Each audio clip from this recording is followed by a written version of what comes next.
Muito boa noite a todos, muito boa noite.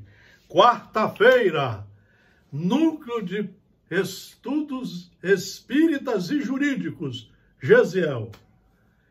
Estamos com 4 atividades semanais, são 4 aulas. Segunda, quarta e sexta, às 19h30 e domingo, às 9h da manhã. Todos os nossos estudos são publicados no Instagram, no Facebook e no YouTube. Hoje, quarta-feira, estamos iniciando um novo capítulo no Evangelho segundo o Espiritismo. O capítulo 8º. Bem-aventurados aqueles que têm puro coração. O Evangelho segundo o Espiritismo, o terceiro livro da coletânea de 5 que formam a doutrina espírita, é o maior tratado de estudos profundos sobre a obra de Jesus e, por consequência, sobre as leis de Deus. Aqui nós estudamos pedagogicamente as bem-aventuranças, para nos tornarmos bem-aventurados, para nos tornarmos humildes, simples, mansos e pacíficos, brandos e suaves, e cumpridores de todos os deveres estabelecidos nas leis naturais, nas leis de Deus. Apresentaram-lhe, então, criancinhas, a fim de que ele as tocasse. E como seus discípulos afastassem com palavras rudes aqueles que as apresentavam, Jesus, vendo isso, zangou-se e lhes disse: deixai vir a mim as criancinhas, e não as impeçais, porque o reino dos céus é para aqueles que se lhes assemelham. Eu vos digo em verdade, todo aquele que não recebeu o reino de Deus como uma criança, nele não entrará. E as tendo abraçado, as abençoou, impondo-lhes as mãos. Isso está em São Marcos, Evangelho de Marcos, capítulo 10, de 13 a 16. A pureza do coração é inseparável da simplicidade e da humildade, e exclui todo o pensamento de egoísmo e de orgulho.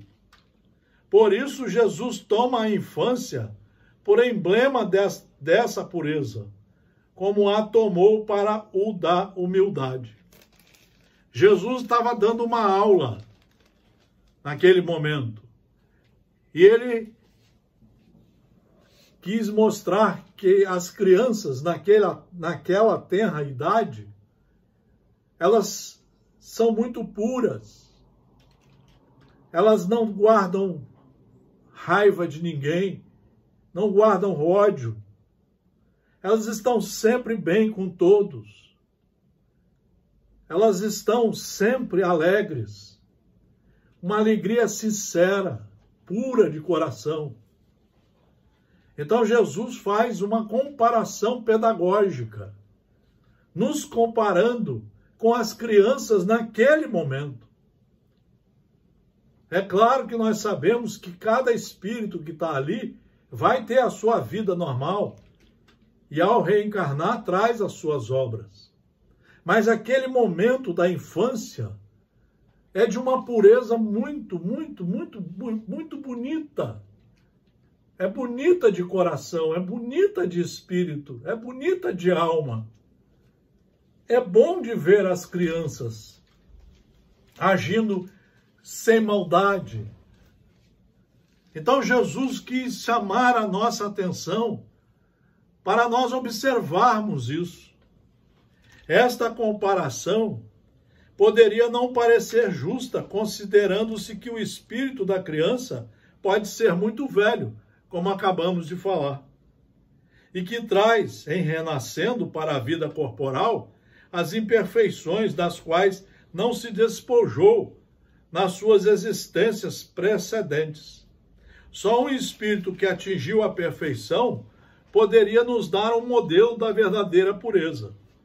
Contudo, ela é exata no ponto de vista da vida presente, porque a criancinha, não tendo ainda podido manifestar nenhuma tendência perversa, nos oferece a imagem da inocência e da candura. Também Jesus não diz de um modo absoluto que o reino de Deus é para elas, mas para aqueles que se lhes assemelham. Jesus foi muito responsável em tudo que falava. Aqueles que se lhes assemelham. Aqueles que estão observando o que eu estou falando e vão lutar para ter essa pureza no coração. Mas a luta é de cada um. Por isso que o meu evangelho precisa ser estudado, para nós sabermos como fazer essa limpeza. Essa limpeza, nós não vamos aprender a fazer essa limpeza através de palestrantes, nem de vídeos, nem de sensacionalistas por aí.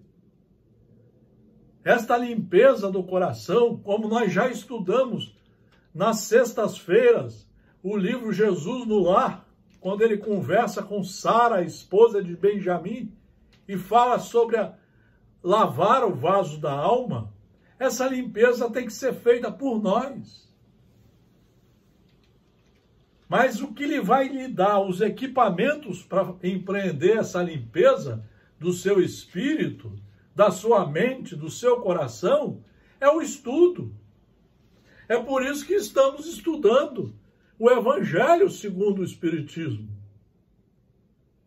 Aqui nós temos 28 capítulos e 3.000 itens a serem estudados, a serem raciocinados, a serem trabalhados. Por isso que depende de muito esforço da nossa parte, estudar como alunos matriculados no colégio. Uma vez que o espírito da criança já viveu, por que não se mostra a ele desde o nascimento tal qual é? Tudo é sábio nas obras de Deus. A criança tem necessidade de cuidados delicados que só a ternura materna pode lhe dar. E essa ternura cresce com a fraqueza e a ingenuidade da criança. Para uma mãe, seu filho é sempre um anjo, e precisaria que assim fosse para cativar sua solicitude. Ela não teria para com ele o mesmo desprendimento se ao invés da graça ingênua encontrasse nele, sob os traços infantis, um caráter viril, violento e as ideias de um adulto, e ainda menos se conhecesse o seu passado. Tudo está explicado na obra espírita. Por que que aqui no planeta Terra, quando nós reencarnamos começando pela infância? Porque são as oportunidades que ali nós temos de receber do pai e da mãe os direcionamentos pedagógicos. As correções podem ser feitas. Exatamente isso que está sendo explicado aqui. O Evangelho é uma enciclopédia. Aqui tudo se explica. Seria preciso, aliás, que a atividade do princípio inteligente fosse proporcional à fraqueza do corpo, que não poderia resistir a uma atividade muito grande do espírito, assim como se vê entre as crianças muito precoces. É por isso que, desde a proximidade da encarnação, entrando o espírito em perturbação, perde pouco a pouco a consciência de si mesmo. Ele, durante um certo período, permanece numa espécie de sono durante o qual todas as suas faculdades se conservam em estado latente. Esse estado transitório é necessário para dar ao espírito um novo ponto de partida e fazê-lo esquecer em sua nova existência terrestre as coisas que poderiam entravá-la. Então Deus, na sua lei, colocou que nós, quando estamos aqui, ficamos no esquecimento temporário do que fomos nas últimas encarnações, ou na última. Porque se soubéssemos tudo que fomos, seria um entrave tremendo para nós trabalharmos. Principalmente as outras pessoas que convivem conosco, sabendo quem nós somos. Não haveria paciência, não haveria a irmandade, não haveria a paciência do pai e da mãe com aquela criança, da professora com aquele aluno. Seu passado, entretanto, reage sobre ele que renasce para a vida maior, mais forte, moral e intelectualmente, sustentado e secundado pela intuição que conserva da experiência adquirida. Queridos amigos, nesse início do capítulo 8º, então nós vimos duas coisas importantíssimas. A primeira é a chamada de Jesus para nós procurarmos nos assemelharmos ao comportamento das crianças, sermos mais sinceros, honestos, educados, não guardar mágoas, não praticar nenhum ato violento, não sermos vingativos, não sermos melindrosos. Então ele veio e nos chamou a atenção, nos dando um norte a seguir. E na segunda parte, o Evangelho explica o porquê que nós não lembramos de determinadas coisas da vida passada. Porque nós reiniciamos essa vida para estudarmos, nos corrigirmos, porque nós vamos sentir aonde precisamos corrigir. Sem lembrar de tudo, nós vamos sentir. Então nós temos, quando eu sinto vontade de roubar, essa vontade deve ser uma experiência das vidas passadas. Então eu preciso me corrigir. Graças a Ele, a Deus, eu não me lembro das coisas que eu fiz, mas eu me lembro eu sinto a vontade de fazer. Então, ao estudar, eu posso me educar. Ninguém, às vezes, está sabendo que eu estou com vontade de praticar aquele roubo, ou aquele assalto, ou aquela maldade, mas eu aqui dentro me corrijo. E devagarzinho vou fazendo com que eu não mais pratique aqueles tipos de ações. Isso que é a educação moral, é a educação cristã, é a educação que Deus nos proporciona para ser feita, mas aí eu preciso aproveitar as oportunidades. Eu preciso estudar.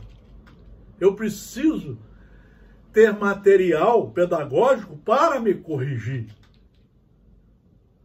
É aí que está a beleza de cada capítulo do Evangelho segundo o Espiritismo. Então hoje nós vimos o início do capítulo 8º. Quarta-feira que vem daremos continuidade. E na segunda, quarta e sexta, vários estudos, várias aulas. E domingo às 9 horas da manhã. Um grande abraço, uma boa quarta-feira, uma boa meia semana para todos vocês. E fiquem sempre atentos aos estudos do Núcleo de Estudos Espíritas e Jurídicos, GESIEL. Um grande e fraternal abraço a todos vocês.